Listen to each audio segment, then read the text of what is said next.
actually here today filming some footage for a segment on Loving Him Was Brown, the Taylor Swift Club. So like, up first, we have a Reputation makeup bag. Yes, a Reputation makeup bag. To the right, we have a cat mug, very on brand for Taylor. She loves cats.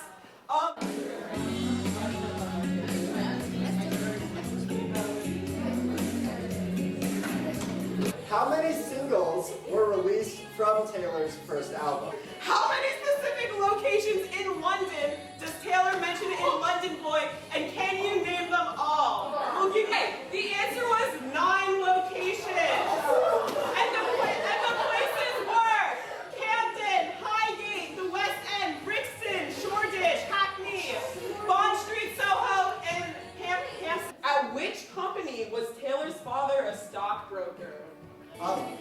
Taylor dressed up as who when she performed Frozen with Idina Menzel on the 1989 tour?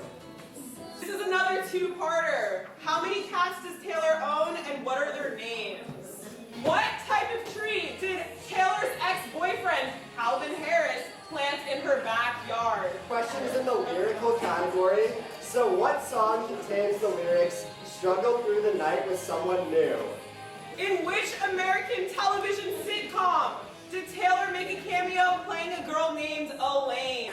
When Taylor was in 4th grade, what type of national contest did she win? What is the name of the novel that Taylor wrote when she was 14? The answer was A Girl Named Girl. But I Cried said, in my eyes, SSD said Starlight, Cowboy said, Born to be a Star, Emily said, The Christmas Sweater, This Experience, Mame said Lost Girl, kind of close. Close, Mame, close. And Tim Nasrin said Ligma.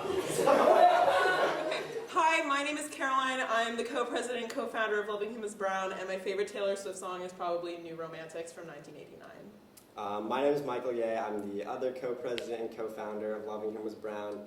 My favorite Taylor Swift song is New Year's Day. Tell me about your club. So our club is Loving Him Was Brown, the Taylor Swift Club. And we're asked very often, what do you guys even do? And the first thing I always say is, what don't we do? We do just about everything Taylor Swift related in the club. We talk about Taylor Swift news. We watch Taylor Swift performances in music videos. We analyze them. We analyze song lyrics. We debate what album is the best, what song is the best. We get people's personal stories about Taylor Swift. We have them bring in objects they love about Taylor Swift. We do anything related to Taylor Swift.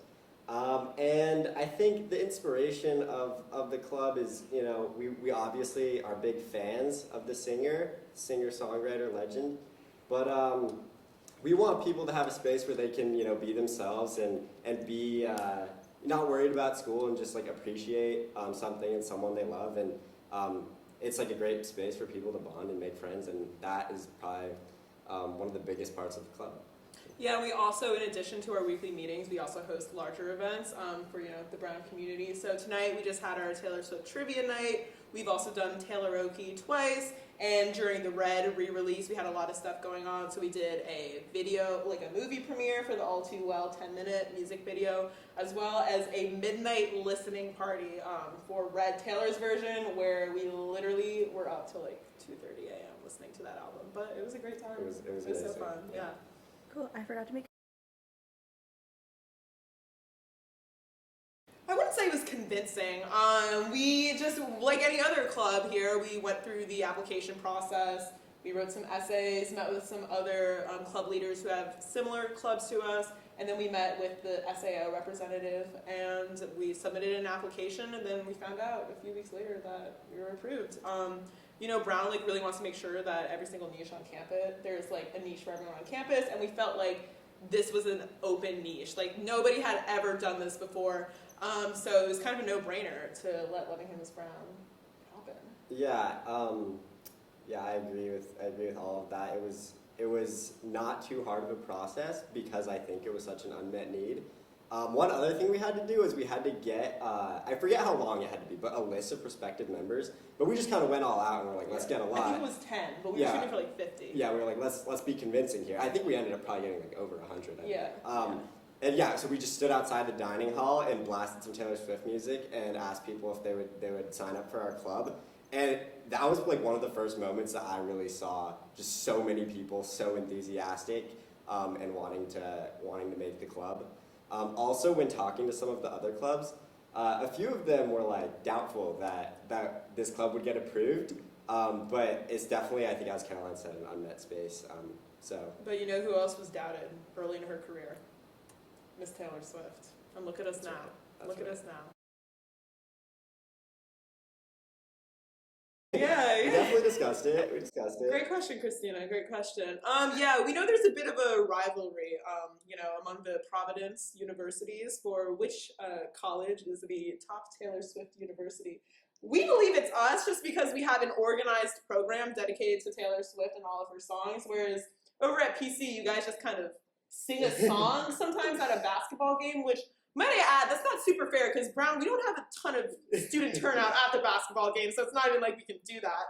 We do go to class a lot though, so we meet in this lecture hall to talk about Taylor Swift. I will say though, at the end of the day, if you're appreciating Taylor Swift, we gotta condone it. You can't go wrong. I still believe that we are the top Taylor Swift college in the greater Providence area. And in the world. nation. And in the nation. The world. The Universe. world, Yeah, we strongly believe that Loving Him is Brown is the number one Taylor Swift college. But again, PC, if you ever want to do a joint event to celebrate Taylor, we won't say no. Yeah. We won't. Yeah, I think we both have a lot of dreams for next year and the future in general. I hope the club just continues to stay strong and continues to grow, both in quantity of members, people on the listserv, and people coming to meetings, but also just like in enthusiasm at our events and meetings.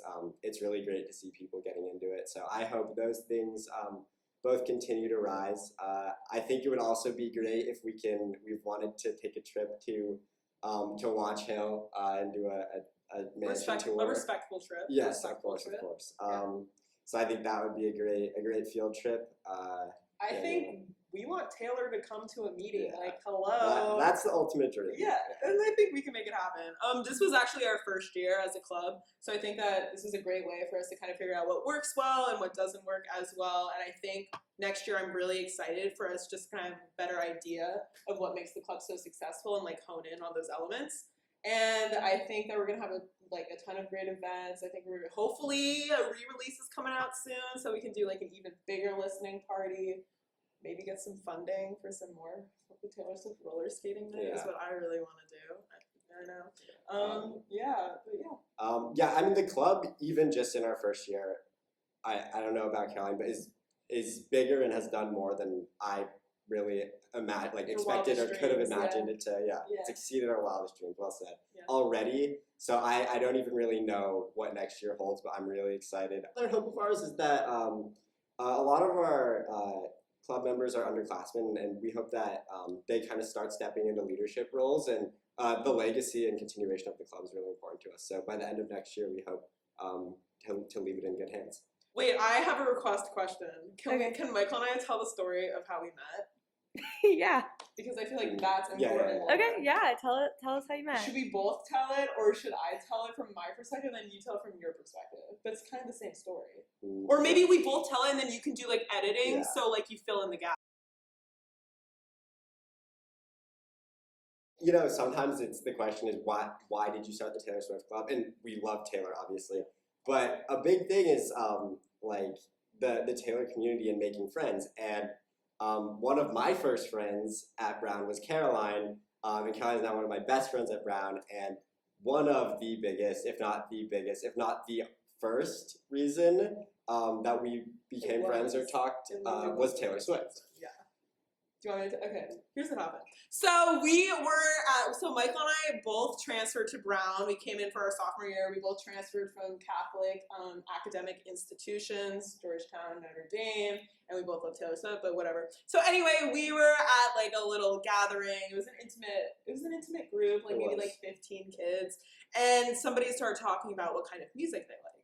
And I was like thinking to myself, and Folklore had just come out like that past July, and it was like August. Also, yeah, I mean, we're both new. Like, there's like these kids in a room who you like kind of know, and you want to pretend you know people, but you're kind of nervous. It's Brown, so they were getting very artsy on us.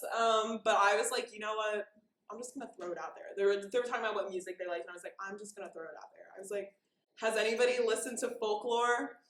And from across the room, Michael like shot up his hand and he was like, oh my god, I listened to Folklore. I think I was maybe mid-conversation with someone else and I don't even know what it was about or who they were. Just completely dropped it. And I heard Folklore and I was just... And then I was like, and he was like, yeah, I love Folklore. And then I was like, August? And then he was like August! This is my favorite song! And I was like, it's my favorite song too! So then obviously automatically we just started talking like about Taylor Swift and all that and like, you know, instant besties. Folklore theories, hype songs from Folklore that are secretly hype. Yeah. Anything else related to Folklore and obviously just like Taylor Swift, to Taylor in general. And then fun fact, that night, somebody was opening a window and I was sitting beneath the window. And the whole window fell out and hit me in the back of my head. Like crazy. It was so crazy. It was literally like a whole window just crashed over my head and like crashed on top of me. And so then I like went back to my room because the window fell on my head. And that night, like people were being nice and they were like texting me like, oh, I hope you're okay. You know, let me know if you need anything. And when Michael sent me a text like, oh, I hope you're doing well. And then I was like, oh yeah, I am. And then I can't even remember what it was. But I threw in a Taylor Swift fun. Taylor Swift fun. And then Michael responded. And I remember I got the text and it was like a weird like it was kind of formatted weirdly. And I was like and I was like, oh, this kid's kind of weird. Like, I don't know, like maybe I should be friends with him. And then literally 3 minutes later, I was like, oh my god, like he put a Taylor Swift reference into the text, and that's why I was like kind of like weird because it was like in Taylor's words. And I was like, because I didn't think he would pick up on the Taylor Swift reference that I sent to him, but I actually didn't pick up on the Taylor Swift reference that he sent to me. So then I was like, oh my gosh, like just best friends. Yeah, and you know, you just never know. Like there could be a Swiftie sitting right next to you. That's why we get all kinds of people in the club, like. People talk about it in general, just like always throw out Taylor's name. Like you never know. You can meet one of your best friends. You can. Yeah. Success story.